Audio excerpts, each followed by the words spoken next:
Hello दोस्तों, welcome to Cybertech और मैं हूं आपका दोस्त एजाज। फ्रेंड्स, बात करेंगे शिबा इनू पर। शिबा इनू के रिगार्डिंग कुछ न्यूज़ हैं, अपडेट्स हैं जो कि मैंने आपके साथ यहां पर शेयर करनी है। लेकिन दोस्तों, यहां पर पूरी क्रिप्टो स्पेस को थोड़ा एनालाइज करना बहुत ज़रूरी है। और क्रिप्टो में इस वक्त जो गिरावट आई है उसका जो रीज़न है, रशिया और यूक्रेन का जो कॉन्फ्लिक्ट है, अभी बड़े दिनों से वो चल रहा है, तो उसके बारे में यहाँ पर थोड़ा बहुत डिस्कस करना बहुत ही ज़रूरी है। और उसका क्रिप्टो पर क्या असर पड़ने वाला है, या क्रिप्टो को कौन सा फ्यूचर में इससे फ़ायदा भी पॉसिबल है, कुछ ऐसी चीज़ें हैं जो कि मैंने आपके साथ यहाँ पर शेयर करनी है।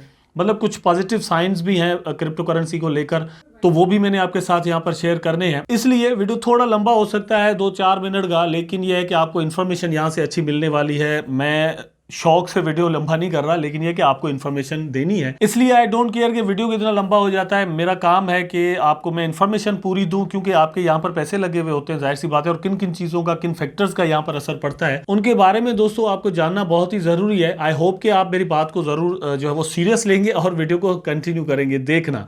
लाइक ज़रूर कर दीजिएगा दोस्तों, कमेंट कर दीजिएगा। कमेंट में आप शिबा इनू लिखें या सिर्फ पीस लिखें, क्योंकि अमन पीस जो है वही दुनिया की इस वक्त ज़रूर रहता है। और ये रशिया या यूक्रेन या अमेरिका, नेटो, ये सब कुछ मिलकर जो कुछ कर रहे हैं, ये ह्यूमैनिटी के लिए बड़ा नुकसानकार है। और हम वार को, किसी भी किस्म की वार हो, अफोर्ड ही नहीं कर सकती दुनिया। यहाँ पर प्यार और अमन और आतशी होनी चाहिए। तो चलते हैं दोस्तों अपने टॉपिक की जानिब। फर्स्ट ऑफ ऑल ये है कि मतलब पॉसिबल है कि आप प्राइस में ही इंटरेस्टेड हो, तो प्राइस को देख लेते हैं। 0.4 टाइम 0 के बाद 2.1 तक शिबा का प्राइस जो है वो पहुंच चुका है, बहुत ज़्यादा गिरा है। और ये गिरावट जो हुई है दोस्तों सिर्फ शिबा इनू में नहीं हुई, आप ऑलरेडी मतलब जानते होंगे। यहाँ पर मैं आपको दिखा देता हूँ, गिरावट ओवरऑल क्रिप्टो मार्केट के अंदर आई है दोस्तों। बीटीसी ने $34,000 को जाकर टच कर लिया, और इथेरियम जो है वो 24 पर इस वक्त ट्रेड कर रहा है, लेकिन इसकी प्राइस भी अच्छी खासी गिर चुकी है। बीएनबी की प्राइस दोस्तों 337 जो है वो डॉलर पर इस वक्त चल रही है। एक्सआरपी दोस्तों बहुत ही ज़्यादा गिरा है, 64 सेंट पर इसकी प्राइस जाकर पहुंच गई है।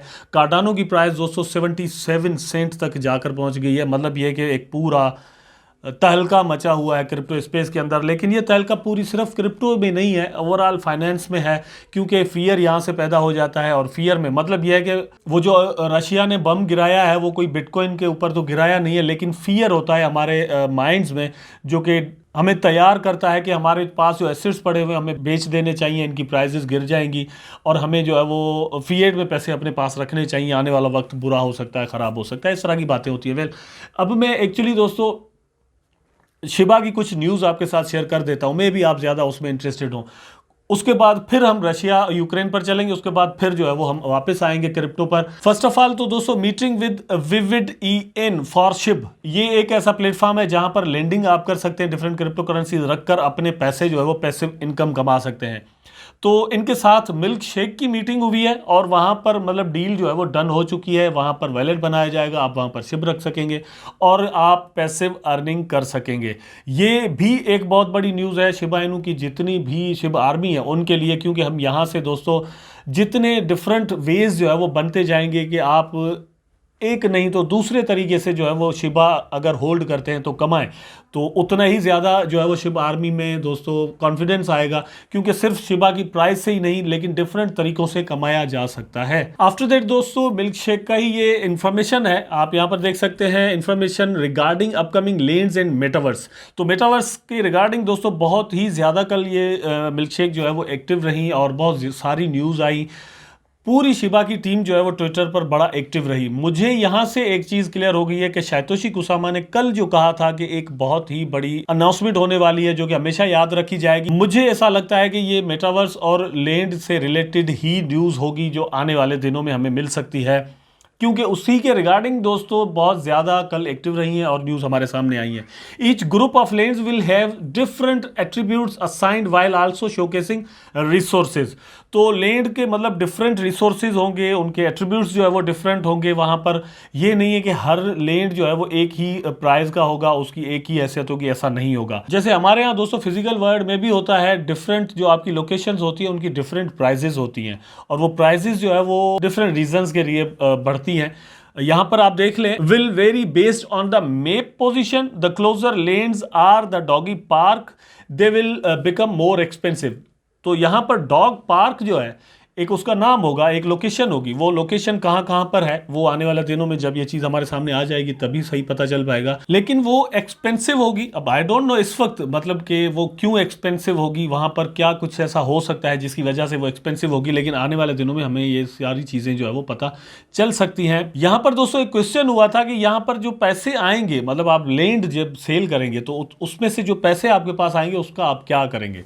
तो जवाब ये है कि I think you asked the similar question, funds generated from the sale of the land will go towards the development of the metaverse. ठीक है, मतलब जो भी यहाँ से पैसे आएंगे वो मेटावर्स को डेवलप करने में ही खर्च होंगे, क्योंकि मेटावर्स का एक बार सिर्फ लैंड बना के और खत्म तो ये सिस्टम सारा करना नहीं है। आगे चलकर दोस्तों पूरे 3D इफेक्ट्स भी आएंगे, गेम भी इसका हिस्सा बन सकती है, और ब्लॉकचेन पर इसको लेकर आना है, बहुत सारी चीज़ें जो है वो डेवलप करनी होंगी। आखिरकार दोस्तों मार्केट के अंदर डिसेंट्रलैंड, सैंडबॉक्स, या फिर कल को दोस्तों माइक्रोसॉफ्ट का अपना मेटावर्स आ जाता है, वहाँ से जो है फेसबुक का अपना मेटावर्स आ जाता है, तो इतने टक्कर के प्रोजेक्ट आने वाले हैं, तो यहाँ पर पैसे तो चाहिए होंगे, जाहिर सी बात है पैसों से ही ये मेटावर्स का प्रोजेक्ट बनेगा। अदरवाइज आपके प्रोजेक्ट को कोई पूछेगा भी नहीं। जब ज़करबर्ग का बहुत ही बड़ा और एक ज़बरदस्त प्रोजेक्ट होगा तो आपके प्रोजेक्ट को तो कोई पूछने वाला भी नहीं होगा। इसलिए यहाँ पर पैसे लगेंगे तो एक अच्छा प्रोजेक्ट मेटावर्स का जो है वो बन सकता है। उसके बाद दोस्तों एक और सवाल यहाँ पर हुआ कि आप डिफरेंट कंपनीज के साथ कोलैबोरेशन क्यों नहीं कर रहे या पार्टनरशिप्स क्यों नहीं कर रहे। जवाब ये आया है, collaborations are fun, but why collab when we can build a community based space that's unique and fun while benefiting our ecosystem. The developers, I'm sure, are working with some great creative minds and experienced team for the VM. तो यहाँ पर यह कि सिर्फ partnership से ही आपको hope रखनी है या खुद भी कुछ करना है, तो यहाँ पर जाहिर सी बात है दोस्तों हम भी यही चाहेंगे कि अपने आइडियाज़ के साथ अपनी जो टीम है वो आए और कुछ नया करे। दुनिया जो है वो कहे कि भाई हमारे साथ पार्टनरशिप्स करो। एक चीज यहां पर दोस्तों आपके साथ में शेयर करता चलूं कि ज़ेप पे जो है वो आपको अलाउ कर रहा है 0 फीस के साथ शिबा इनू बाय करना। तो आप अगर इंडिया में रहते हैं, आप ज़ेप पे यूज करते हैं, तो आप शिबा वहां पर बाय कर सकते हैं 0 फीस के साथ। अब दोस्तों यहां पर आप देख सकते हैं Ukraine crisis, bitcoin and other crypto currencies plumped after Russia launches military strikes. तो रशिया ने अटैक कर दिया, उसके बाद पूरी क्रिप्टो मार्केट जो है डिप में आ गई, और आपके सामने मैंने आपको चार्ट्स थोड़ी देर पहले दिखा है। लेकिन दोस्तों इसका जो रीजन है वो है क्या, एक्चुअली रशिया और यूक्रेन के दरमियान क्या है। यहां पर दोस्तों मेरा जो अपना पॉइंट ऑफ व्यू है वो ये है कि यूक्रेन जो है वो बीच में फंस चुका है। एक तरफ रशिया बड़ा पावर है, दूसरी तरफ अमेरिका या फिर यूरोप को कह लें, वो दो बड़े पावर हैं। यूक्रेन ने आज़ादी ली रशिया से और वो एक अलग से एक सॉवरन कंट्री बन गया, ठीक है, इट्स ओके। लेकिन अब ये है कि वो नेटो में जाना चाह रहा है। नेटो जाहिर सी बात है दोस्तों नेटो को हैंडल करता है अमेरिका। वो अमेरिका चाह रहा है कि रशिया के आसपास एक ऐसा कंट्री या एक ऐसी ताकत या जोग्राफिकल पोजीशन जो है वो हमारे पास होनी चाहिए, हमारे साथ होनी चाहिए, जो कि कल को रशिया को आंखें दिखाने के लिए हमारे पास मतलब वो एक लाठी होनी चाहिए। और रशिया इस चीज़ को समझता है कि हमारे लिए ये बहुत बुरा बन सकता है अगर यूक्रेन जो है वो नेटो का हिस्सा बन जाता है। लेकिन यूक्रेन जो है वो दोस्तों फ्रीली अपने डिसीजन लेना चाह रहा है, या वो ये है कि अपना फ़ायदा देखेगा। फ़ायदा ये है कि वो पहले दिन से जैसे ही रशिया से उसने जो है वो आज़ादी ली, उसके बाद वो उसका झुकाव जो है वो यूरोप की जानिब या वेस्ट की जानिब है पहले ही हो चुका था। अब वो उसी की तरफ चल रहा है, और यही वजह है कि रशिया को पहले दिन से ये बात पसंद नहीं है। अमेरिका और रशिया के दरमियान जो वार है दोस्तों, ये कोल्ड वार है। एक पहले तो कोल्ड वार एक ख़त्म हो चुकी है, लेकिन मेरी नज़र में ये कोल्ड वार अभी तक जारी है, ख़त्म नहीं हुई।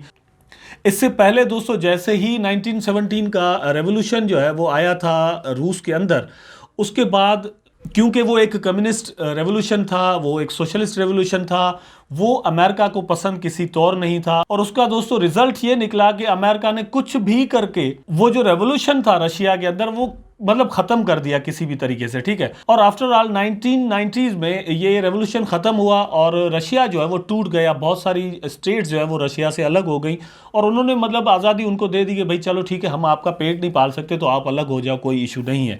लेकिन उसके बाद रशिया अब खुद को फिर पावरफुल कर चुका है किसी हद तक। ये नहीं है कि वो पहले वाले पावर में आ गया और सुपर पावर बन चुका है, लेकिन फिर भी किसी हद तक अब वो पावरफुल बन चुका है, जो कि अमेरिका को बात पसंद इस वक्त नहीं है। अमेरिका खुद अपना डिफरेंट काम है वो करते रहता है पूरी दुनिया के अंदर, वो अपनी इजारादारी पूरी दुनिया में चाहता है, तो वो अपना काम कर रहे हैं। अब ये पूरा जो सिनेरियो बना हुआ है ये कब तक चल सकता है अभी हम कुछ नहीं कह सकते, लेकिन ये बात ज़रूर है कि इसका असर पूरी दुनिया की इकोनॉमी के ऊपर आएगा। यहां पर दोस्तों एक बात और भी मैं आपको कह दूं कि कार्ल मार्क्स ने दोस्तों कहा था कि ये जो जंगें होती हैं, जंग वार जो होती है वो कैपिटलिज्म का इंजन होती है। मतलब कैपिटलिस्ट एक सोसाइटी जो है जिसमें हम इस वक्त रहते हैं, पूरी दुनिया में कैपिटलिज्म ही फैला हुआ है, तो ये जंगों पर ही चलता है। ये डिस्ट्रक्शन करते हैं फिर कंस्ट्रक्शन करते हैं।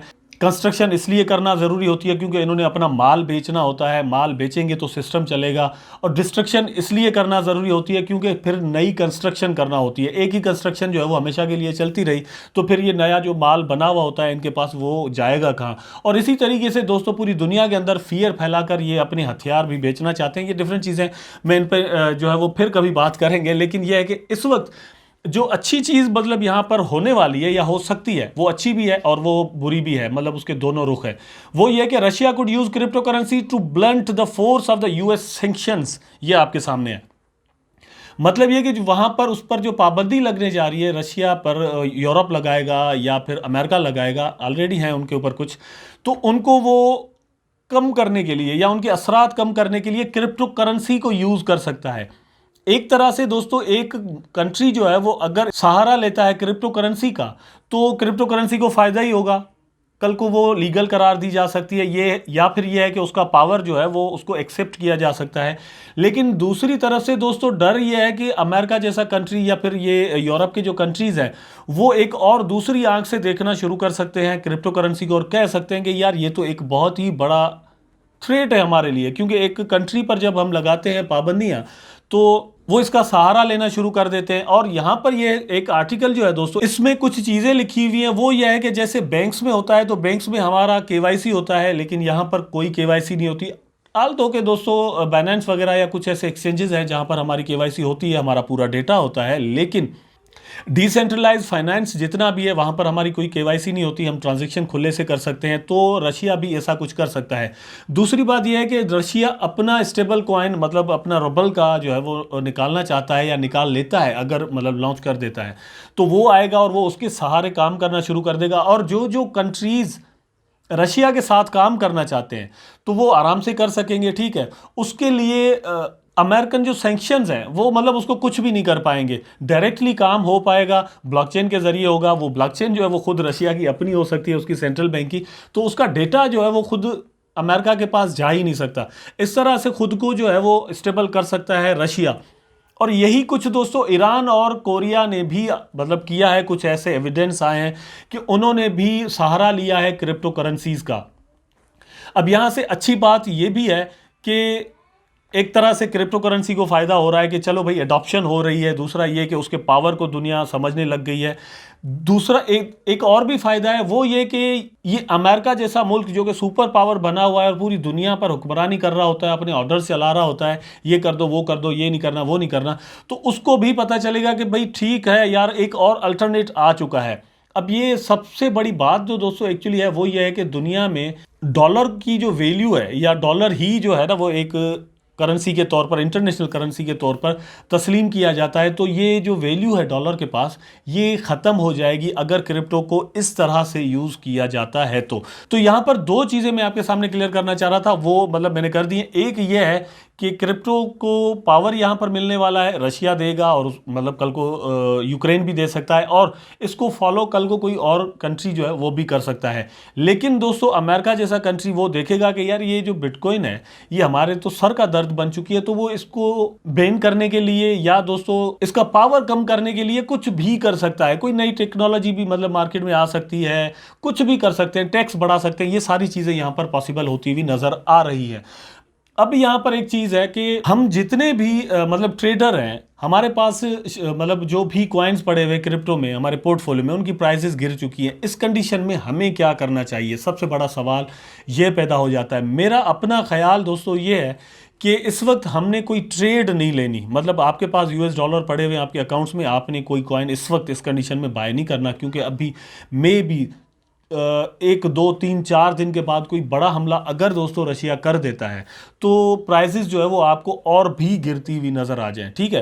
अगर एक और कंट्री इसमें घुस आता है, फॉर एग्जांपल अमेरिका जो है यूक्रेन की खुले से सपोर्ट करना शुरू कर देता है तो प्राइसेस और भी गिर सकती हैं, ठीक है। रशिया कोई धमकी अमेरिका को दे देता है तो प्राइसेस और भी गिर सकती हैं। रशिया के साथ अगर ईरान मिल जाता है, चाइना मिल जाता है दोस्तों, या फिर कोरिया मिल जाता है तो ये प्राइसेस और भी गिर सकती हैं। मतलब मैं ये नहीं कह रहा कि ये सब कुछ हो जाएगा एकदम से, लेकिन देयर आर द पॉसिबिलिटीज, ठीक है। इसलिए ट्रेड कोई नहीं लेनी। बाकी हमारा पोर्टफोलियो जो है वो मोर देन कोई मतलब 70-80% डाउन जा चुका है। यहां पर जाकर हम सेल तो कर नहीं सकते, मैं तो कम से कम नहीं करने वाला। अगर आपको ये सही लगता है तो आप कर सकते हैं, मतलब सही लगता है तो।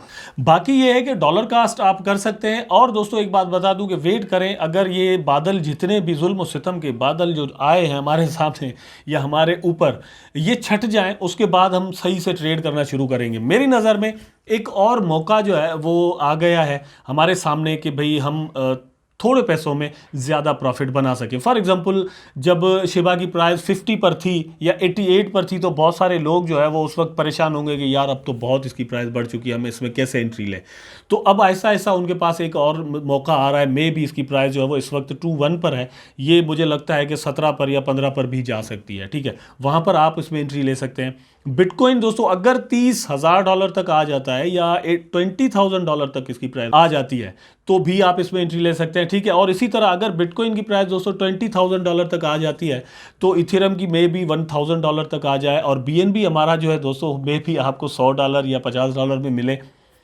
तो ये सब सिनेरियो यहाँ पर बनता है, तो हम इसमें एंट्री ले सकते हैं और फिर एक लॉन्ग टर्म के लिए छोड़ सकते हैं कि ये जाहिर सी बात है ये वार शार जो भी है ये ख़त्म भी होंगी, और ख़त्म ना भी हो तो भी क्रिप्टो ने फिर अपना जो है वो सर खड़ा करना है और ये आगे जाना है सिस्टम।